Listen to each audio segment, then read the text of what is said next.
ഇസ്ലാമിന്റെ ആവിർഭാവത്തിന് ശേഷം ആ അറേബ്യൻ മണ്ണില് ഒരു ശാസ്ത്രജ്ഞൻ പറഞ്ഞിട്ടുണ്ടോ ശംസീറെ?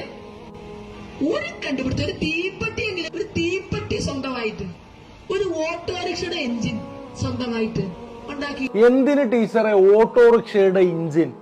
വിമാനം വരെ കണ്ടുപിടിച്ച റൈറ്റ് സഹോദരന്മാർക്ക് ഇൻസ്പയർ ആയതുപോലും ലോകത്താദ്യമായി വായുവിനേക്കാൾ ഭാരമുള്ള യന്ത്രത്തിൽ പറന്ന 9-ാം നൂറ്റാണ്ടിലെ മുസ്ലിം പണ്ഡിത പ്രതിഭയായിരുന്ന അബ്ബാസ് ഇബ്നു ഫിർനാസ് ആയിരുന്നു.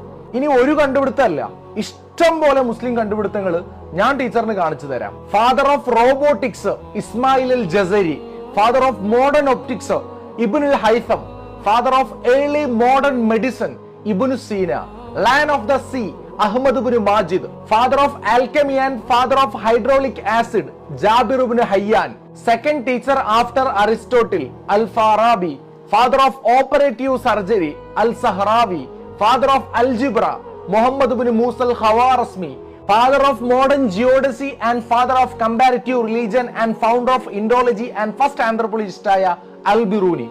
പിന്നെ നിങ്ങളൊരു ടീച്ചർ തന്നെയാണെങ്കിൽ ലോകത്തെ ആദ്യത്തെ യൂണിവേഴ്സിറ്റി ആരാണ് ഉണ്ടാക്കിയത്?